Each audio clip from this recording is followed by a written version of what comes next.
This is HuffPost Live. I'm Josh Sepps.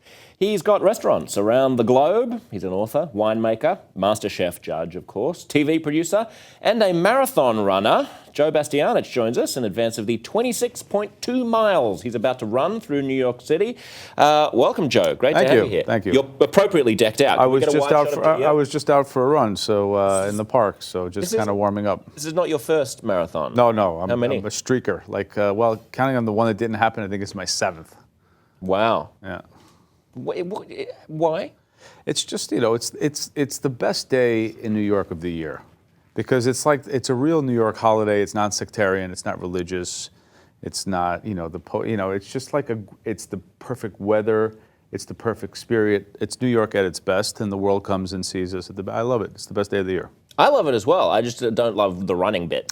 Well, yeah. I mean, you train and then you run and then you enjoy the day. It's like you can have it all. You just have to train a little bit. Yeah. That's the bit that would get to me. Which part of the run is the toughest? Which mile gets to you? But by the end, it's a little bit of pain, but it's a combination with the pain, and then getting to the end is good, and then you have a beer, and then everything kind of gets back to normal. I'll take you up on the beer. Yep. Yeah, that's great. I'll just start with the beer and just continue with the beer.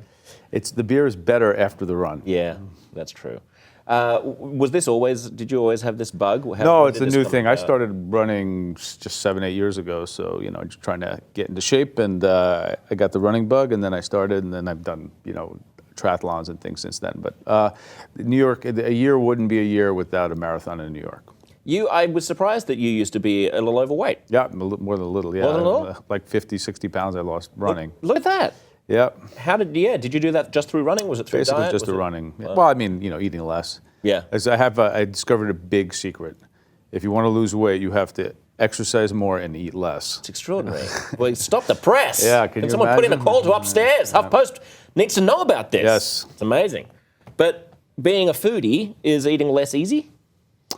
I think you just got to look at it a different way. You also change as a person as you get older, and this happened to me when I was 40, so I'm 46 now, 7 years ago.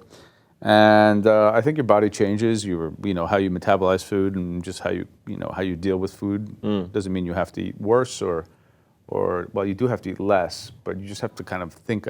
For me, the big changeover when I thought of food is more of kind of like a fuel to fuel my athletic ambitions, and less a reward for a job well done or actually getting through a day in New York. So I think you have to just change the mentality a little bit. Were you able to replace that reward with another reward? Yeah, Gatorade.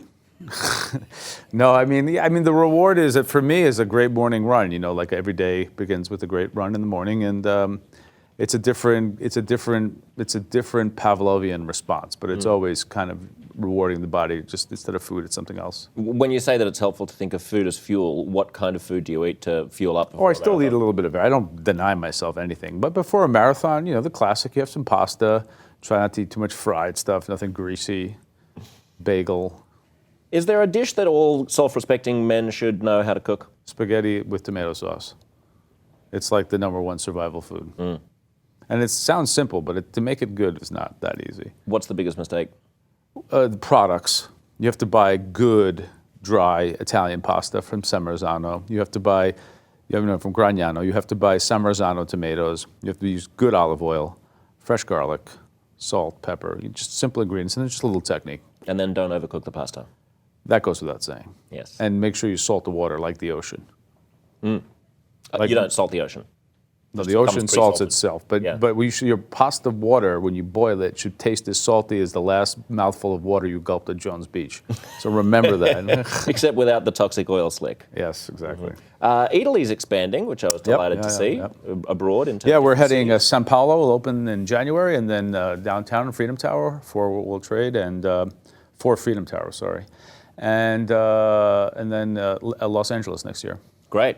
One big hit here is the Nutella bar. There's a bar where they put Nutella on everything. Just about everything. Just about everything. Is that going to be expanding with the other? Yes, Nutella is a big part of the Italy family, and New York loves Nutella, so it's good. What's it like working with your mom and Mario Batali? It's great.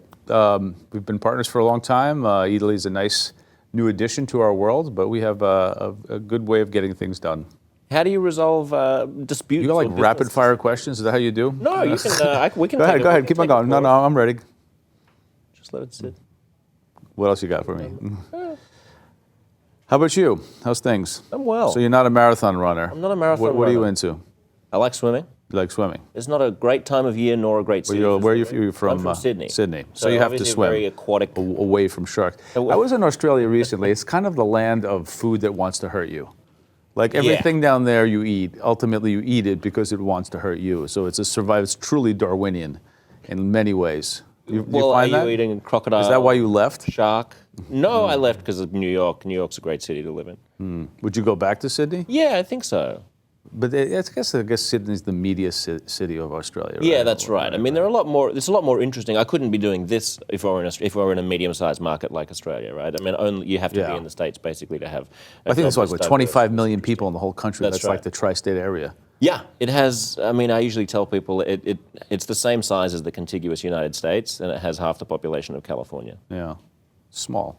Yeah. But everyone I meet from Australia is really nice, generally. I used to play rugby and a little bit of Australian football, so I know like the culture down there is pretty interesting. And everyone from, like kind of like New York, everyone in Australia is from someplace else, which is like kind of a mixed culture. And you have good restaurants, always getting better. I mean, in the past 20 years or so, you've had an explosion of really top-class restaurants for not that much money.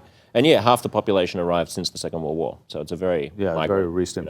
I've got the good fortune of working with a lot of Australians. When we started doing MasterChef 6 years ago, the format kind of originated, the contemporary format originated with the Australians. A year before us, they took what was an old-style format out of the UK, turned it on its head, made a contemporary version of it, had success with it year one in the first year, then we brought it to the States here. So a lot of the exec producers and creative people from Australia came out to LA to work with us. I know all of them as well. I'm sure we have mutual friends over there at Shine. Right, exactly. So I'm sure you know what I'm talking about. So I got the opportunity to meet a lot of, work with a lot of Aussies, which has been interesting. Yeah, we're an okay bunch. But you're a what? An okay bunch. Okay bunch, yeah. I just want to pull you up on the pasta because I want to dig into this a little bit more since we're taking it slow now. Yeah, badly. But I do love the simplicity of cooking something like a simple pasta. I love the attention to detail. So the detail, like one of the main details that people miss with all pasta, especially with that pasta, is that the pasta itself should be the last minute or 90 seconds of the actual cooking of the pasta, like the destarching, the softening of the pasta, should happen in the saute pan with the sauce, not in the boiling water. Because that ultimate exchange, once it's in there with the tomato sauce, the acidity, the fat from the olive oil kind of permeates it, the starch leaves the pasta, permeates the sauce, and that's when it really becomes a dish. You know, if you kind of just put it together, or if you like sauce in your plate, you're eating two disparate things. Even if you cook the sauce properly and you boil the pasta properly, unless you cook them together, they want to be together in a pan for a while, and then that creates like a harmonious pasta situation. Did you know that? Yeah. Yeah. Do you do that? No. When you cook? I do sometimes. You do? Well, depends on the sauce. Right. Yeah. So the more like a seafood sauce, linguine clams, more like the more liquidy or the more delicate the sauce, the more you would do that. Some people will do like a linguine clang sauce with a super thin spaghettini and never even put them in boiling water. Like start in the pan, maybe add a little bit of clam juice, put the pasta in the saute pan with the clams, and basically boil the pasta. Which, if you can get it right, it's tricky. You can really nail it because it's an interesting technique. But it has to be a pretty thin pasta. Yeah. Like a 4-minute boil, not like bucatini or linguine. It has to be like a spaghettini or something like that. Great. Why San Marzano tomatoes? Because they're the best in the world, and because they don't cost that much more than other tomatoes, and because they have a great acidity, good flavor. You know, they grow on volcanic soil on the side of Mount Vesuvius, and there's a reason. And they are San Marzano DOP, which is like the official designation. Yeah. And what about olive oil? How do I pick one? Just the most expensive? Pick the most expensive one that you feel you can afford, and then pick one that costs $10 more and buy that one. Because the more you spend, the more you get. It's like everything else in life. The more it costs, generally, the better it is. If you buy it at Italy, you won't get ripped off. If you spend $40 on a liter of olive oil, that's what you get. And you should have two oils, because you don't need to use an olive oil that's $40 a liter for every step of the cooking process. You can have slightly lower grade oil for sautéing, and then use that to finish. What's the difference? I think I can tell the difference between a bad olive oil and a good olive oil, but what am I looking for? You're looking for, I mean, ultimately, do you want an oil that's super peppery, green, that you're going to have it with steaks? You go with a Tuscan oil. If you want something super buttery, something from the Veneto, Lago di Garda oils. If you wanted something green, ripe, and rich, you use a Sicilian oil. It just depends on what use you have for it. But I think that the biggest problem with olive oil in this country is where you buy it from, because there's a lot of olive oils, because of problems with distribution and people don't know, that are expired. So the main thing is to look for the vintage date on the bottle and buy oil that's within a year of being produced. And that's going to get, so I'm not here to plug Italy, but if you go to Italy, there's an olive oil expert there, an oleologist, and having oils that are current is probably the biggest hurdle that people don't even get past. So if you go to your average supermarket, you're going to buy a lot of expired oils, and that's a problem, because once an oil gets old, it gets oxidized and it loses its freshness, because olive oil is really no different than orange juice. It's fruit juice. So the closer you get it to when it was pressed, the better it's going to be. What's going on with truffle oil? Every bistro I go to Just in avoid Brooklyn, it. there's truffle oil on all the fries. Just stop it. Everywhere. Just on pizzas. If you should just leave. What you say, if you're going to have truffle oil, I will not eat at your restaurant. I will tell all my friends not to eat here. Truffle oil is generally it has nothing to do with truffles. It's made by perfumists. It's garbage olive oil with perfume added to it, and it's very difficult to digest. It's bad for you. It's bad for New Yorkers. It's bad for the American people. So stop it. Just quit it. Just stop it. It's over. You've thrown down the gauntlet. I'm Now just telling you how to improve, like a little. I mean, for little advice I can give you in our short moments, that will infinitely improve the quality of your life if you stop consuming truffle and going to restaurants that use it. All right, I love it. If someone, we've got a question here, a comment coming in from David F. If someone told you you could only eat one more Italian dinner, what restaurant would you go to? I would go to my mom's house. Wouldn't go to a restaurant. What does she do best? Everything. Spoken like a true Italian son. Yeah. No, it's just kind of like where I'd want to be. But You got to have one favorite dish. yeah, it'd be Three. probably a pasta dish. I don't know, like my restaurants, other restaurants. It depends on what Definitely a pasta. No, but I mean, what does your mum do that you most, She makes great risotto with crab, one of my favorite things. Or she makes really good minestrone soup. Great. Making me hungry. I haven't had lunch yet. I want to talk about the show, about MasterChef, because it's such a great dynamic. It's such a good production. Gordon Ramsay is obviously known as being the kind of scary one of the three of you. I had a couple of kids from MasterChef Junior last season here on the couch. They had the opposite to say about him. Just take a look at a quick clip of me with those kids. I was a little nervous because I know how he is on his cooking shows, like especially Hell's Kitchen. He's like crazy, but he's actually not that bad. No, he's a kids. nice guy. What did you make Hawaii of that? Jack, that kid I know. is number one. He's my buddy. I miss him. He was so good. He's great. What did you make of his comments about Gordon? How do you kind of navigate exactly what persona each of you take, or does it come out organically? I think that with the kids, it kind of, we're all three of us are fathers and have our own kids, so there's like it's the job of being a judge on MasterChef, and then it's also the sensibility of being a parent and, dealing with kids, so it's pretty natural. Do you get along with Gordon? Yeah, except when we're racing against each other in a marathon or a triathlon. Do you do that? We do. Is he running in the New York Marathon this year? No, he's not. All right. I've got some more comments coming through. Lauren Mickler says, it's not every day we have a wine connoisseur on the HuffPost Live couch. What's the one bottle everyone should try in their life, and one wine that's simply not drinkable, in your opinion? I think that I'm always a proponent of old world wines, and in my opinion, in the world of Italian wines, I think that Barolo is kind of like the king of Italian wines. It's probably one of the great red wines of the world. It's made from the grape Nebbiolo, grown in northwestern Italy in the region of Piedmont. Mm-hmm. And if you have a chance to drink a really great Barolo, I think that's something that you shouldn't miss. I think it's the quintessential great Italian wine. Have you had Sardinian wine? I have. Cananao? Cananao. One Really of my good. favorites. Yeah, I had really some good. last night. I was reminded Cananao how is good it basically Grenache. Yeah, I know. It's the same Yeah. thing. So Yeah. it was brought to Sardinia from the Spaniards from the south of Spain 600 years ago, and it's done very well in Sardinia. Very hot, arid, similar climate to some of the southern parts of Spain. It's amazing stuff. Is there a cuisine that you feel that you're not as comfortable around that you're not as comfortable cooking, that is just a bit alien to you? Well, I mean, I don't profess to know how to cook or even how to judge everything. I think I'm very much like I'm a big fan of Southeast Asian cuisine, Vietnamese and Korean. I don't know everything about it. I enjoy it, and I think as an eater, it's one of those things that I really like because it's, every time you eat really great Korean food, it's always a bit of an exploration and finding out new flavors and techniques and things you didn't know about it. I like that.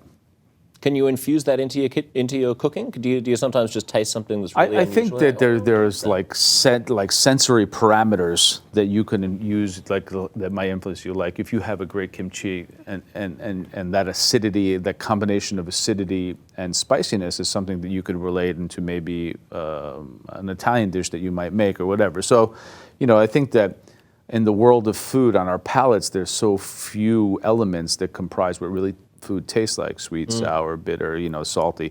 And I think those elements translate from culture to culture, and then there's a million ways to interpret them. Yeah. Do you think we're getting more mature in our palates as a country? I think that integrating quality food products and eating well and cooking is something that's become like the new standard of lifestyle more and more so. Like as in the last 10 years, as we've had a realignment of what's valued and precious in the world, I think food has taken a big jump and continued to rise, and people spend more money on it, and food's becoming more expensive, and people want to know where their food comes from, who grows it, how it gets treated.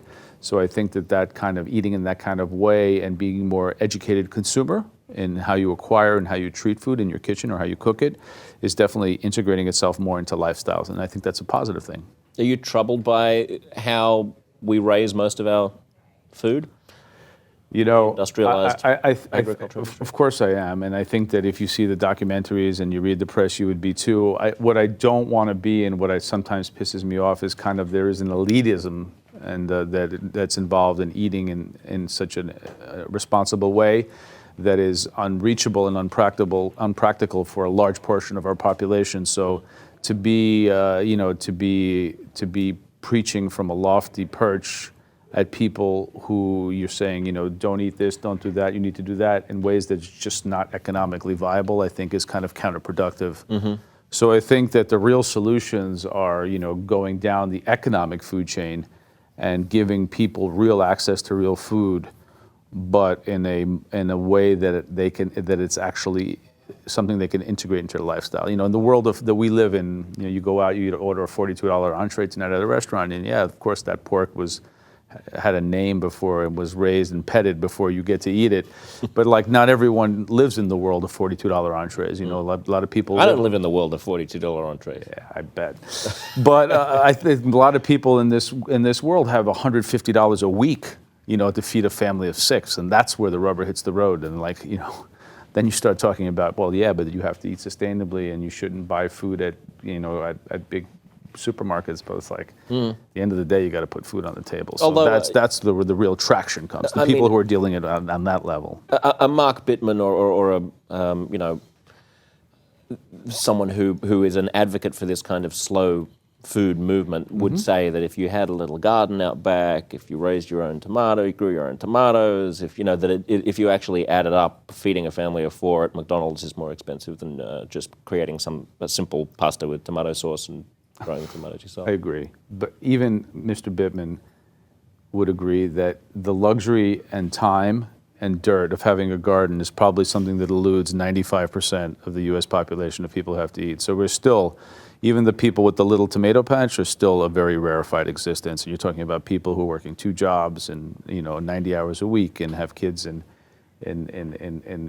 care and stuff like that. They're just trying to survive. That's the real issue, is like, how do people who are just trying to survive eat in a responsible way? And I don't have an answer. I mean, I think there are people out there who are thinking about it, and those are really big and hard questions, and ones that are more ingrained to the fabric of our society and how we grow up culturally as people and what we learn about food and how to eat.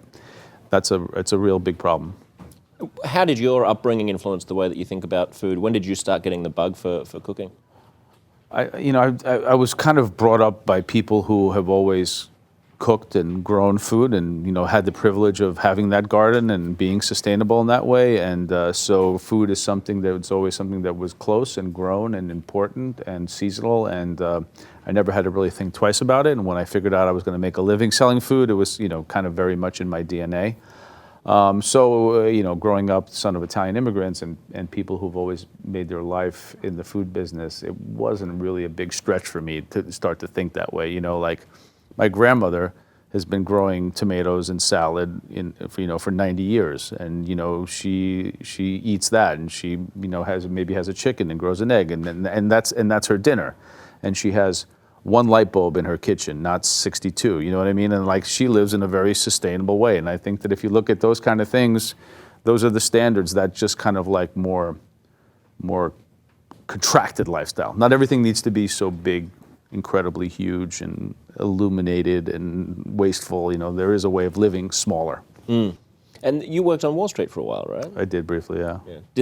Has that shaped any of your business acumen since, or was Absolutely. I mean, it was a very valuable couple of years for me, and it was a big immersion into the world of New York and finance, and I learned a lot, and ultimately it wasn't for me, and I got to go out and do other things, but it was a real caveat in my life that kind of changed me in a lot of ways, and my sensibility and what my priorities were, and I wouldn't have traded it for anything. Mm. One more question coming through from a viewer who comments. Lauren says, "What's the worst dish you've ever had on MasterChef?" There's a lot of them. The choice, there's an embarrassment of choices, but some of the, I don't know, there was season 1, I remember beer cheese soup. I remember redneck sushi in season 3, so there's been a couple of low points. Yeah. In terms of Restaurant Startup, your other show that you're an executive producer on, how do you identify what the difference is between a restaurant that sort of seems promising on paper and one that's actually going to be able to make a turnover and be a success? So on Restaurant Startup, it's kind of like we get the pitches similar to Shark Tank and other things, but what we get to do is when we like a pitch, we'll bring them to LA and launch them and actually let them set up their restaurant, serve the food. So we get to see them operate and get to taste the product and have people come in and interact with them. So we get to live with them before we decide to invest or not. So it's we get a little bit more intimate. But we're looking for things that are scalable, things we can make money on, things that are good. Obviously, good food is always a winning thing, but there's also making money. So things that have traction and can be duplicated. Great. We're looking for investments. Joe, great to talk to you. Thanks for having me. It's a pleasure, man. Nice to meet you. Wonderful to have you here. And good luck. Break a leg in the marathon. Thank you very much. Metaphorically. You can see more of Joe Bastianich in the new season of MasterChef Junior, which premieres Tuesday, November 4th at 8, 7 Central on Fox. Stay tuned for plenty more conversations coming up right here on HuffPost Live.